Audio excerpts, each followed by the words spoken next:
ओम शांति। आज की मुरली का सार। मीठे बच्चे, चुस्त स्टूडेंट बन अच्छे मार्क्स से पास होने का पुरुषार्थ करो। सुस्त स्टूडेंट नहीं बनना। सुस्त वह है जिन्हें सारा दिन मित्र संबंधी याद आते हैं। प्रश्न है, संगम युग पर सबसे तकदीरवान किसको कहेंगे? उत्तर है, जिन्होंने अपना तन मन धन सब सफल किया है व कर रहे हैं, वो हैं तकदीरवान। कोई कोई तो बहुत मनहूस होते हैं, फिर समझा जाता है तकदीर में नहीं है। समझते नहीं कि विनाश सामने खड़ा है, कुछ तो कर लें। तकदीरवान बच्चे समझते हैं बाप अभी सम्मुख आया है, हम अपना सब कुछ सफल कर लें। हिम्मत रख, अनेकों का भाग्य बनाने के निमित्त बन जाएं। सुनते हैं मुख्य पॉइंट्स। पहला है, स्वयंवर बाद राधे कृष्ण सो फिर लक्ष्मी नारायण बनते हैं। नर से प्रिंस व नारायण बनना एक ही बात है। तुम बच्चे जानते हो यह लक्ष्मी नारायण स्वर्ग के मालिक थे। जरूर संगम पर ही स्थापना हुई होगी, इसलिए संगम युग को पुरुषोत्तम युग कहा जाता है। सतयुग में बरोबर एक ही धर्म था। वह हिस्ट्री ज्योग्राफी जरूर फिर से रिपीट होनी है, जिसमें लक्ष्मी नारायण का राज्य था, परिस्थान था, अभी तो कब्रिस्तान है। दूसरा पॉइंट, सतयुग में तुम महल आदि बनाएंगे। ऐसे नहीं कि नीचे से कोई सोने की द्वारिका व लंका निकल आएगी। सच्चा सोना जो था वो सब लुट गया। तुम समझाते हो भारत कितना धनवान था, अभी तो कंगाल है। कंगाल अक्षर लिखना कोई बुरी बात नहीं है। अभी स्वर्ग की स्थापना हो रही है, हम स्वर्गवासी बनते हैं। यह याद रहे तो सदा हर्षित मुख रहेंगे। तीसरा पॉइंट, तुम्हारी एम ऑब्जेक्ट तो ऊंच है ना। हम मनुष्य से देवता स्वर्गवासी बनते हैं। यह भी तुम ब्राह्मण ही जानते हो कि स्वर्ग की स्थापना हो रही है। यह भी सदैव याद रहना चाहिए, परंतु माया घड़ी घड़ी भुला देती है। तकदीर में नहीं है तो सुधरते नहीं। झूठ बोलने की आदत आधा कल्प से पड़ी हुई है, वह निकलती नहीं। झूठ को भी खजाना समझ रखते हैं, छोड़ते ही नहीं। तो समझा जाता है इनकी तकदीर ऐसी है। बाप को याद नहीं करते।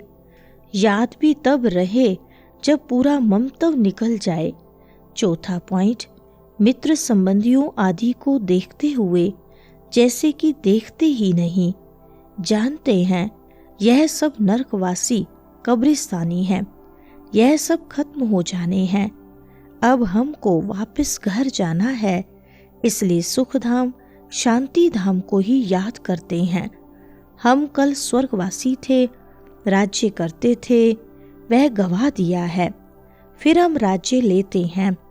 बच्चे समझते हैं भक्ति मार्ग में कितना माथा टेकना, पैसे बर्बाद करना होता है। चिल्लाते ही रहते, मिलता कुछ भी नहीं। पांचवा पॉइंट, तुम देखते हो अभी ये पुरानी दुनिया खत्म होनी है। अभी हमारा ये अंतिम जन्म है, इसमें हमको सारी नॉलेज मिली है।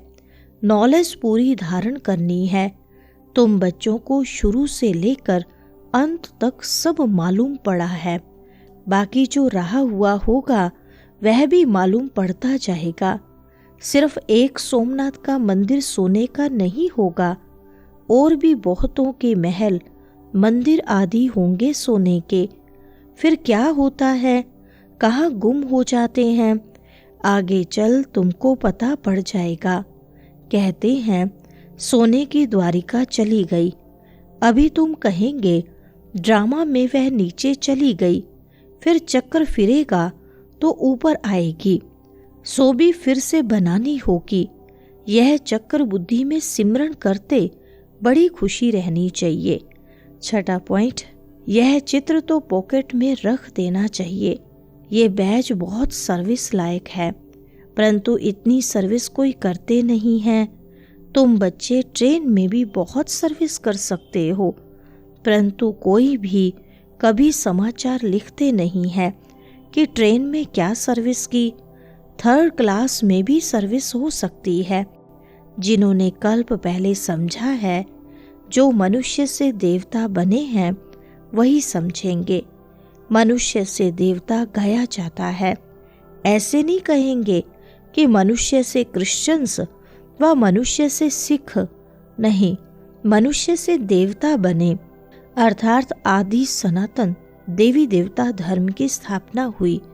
7वां पॉइंट, ये साइंस वहाँ सुख देने वाली होगी। यहाँ सुख तो थोड़ा है, दुख बहुत है। वहाँ तो फिर सीखे सिखाए चलेंगे, जल्दी जल्दी काम होता जाएगा। यहाँ भी देखो मकान कैसे बनते हैं, सब कुछ रेडी रहता है, कितनी मंजिल बनाते हैं। वहाँ ऐसे नहीं होगा। वहाँ तो सबको अपनी अपनी खेती होती है, टैक्स आदि कुछ नहीं पड़ेगा। वहाँ तो अथाह धन होता है, जमीन भी ढेर होती है। नदियाँ तो सब होंगी, बाकी नाले नहीं होंगे जो बाद में खोदे जाते हैं। 8वां पॉइंट, बच्चों को अंदर में कितनी खुशी रहनी चाहिए। हमको डबल इंजन मिली हुई है। पहाड़ी पर ट्रेन को डबल इंजन मिलती है। तुम बच्चे भी अंगुली देते हो ना, तुम हो कितने थोड़े, तुम्हारी महिमा भी गाई हुई है। तुम जानते हो हम खुदाई खिदमतगार हैं, श्रीमत पर खिदमत कर रहे हैं। बाबा भी खिदमत करने आए हैं। 9वां पॉइंट, ड्रामा अनुसार चुस्त और सुस्त दोनों ही प्रकार के स्टूडेंट हैं। चुस्त स्टूडेंट अच्छी मार्क्स से पास हो जाते हैं। सुस्त जो होगा उनका तो सारा दिन लड़ना झगड़ना ही होता रहता है। बाप को याद नहीं करते, सारा दिन मित्र संबंधी ही बहुत याद आते रहते हैं। यहाँ तो सब कुछ भूल जाना होता है। हम आत्मा हैं, यह शरीर रूपी दुम लटका हुआ है। हम कर्मातीत अवस्था को पा लेंगे, फिर ये दुम छूट जाएगा। यही फिक्र है, कर्मातीत अवस्था हो जाए, हम शाम से सुंदर बन जाएं। मेहनत तो करनी है ना। 10वां पॉइंट, प्रदर्शनी में देखो कितनी मेहनत करते हैं। कोई कोई तो बहुत मनहूस होते हैं। फिर समझा जाता तकदीर में नहीं है। समझते नहीं कि विनाश सामने खड़ा है। कुछ तो कर लें। अभी मनुष्य जो दान करेंगे ईश्वर अर्थ, कुछ भी मिलेगा नहीं। ईश्वर तो अभी आया है स्वर्ग की राजाई देने। दान पुण्य करने वालों को कुछ भी मिलेगा नहीं। संगम पर जिन्होंने अपना तन मन धन सब सफल किया है, वह कर रहे हैं, वह है तकदीरवान। परंतु तकदीर में नहीं है तो समझते ही नहीं।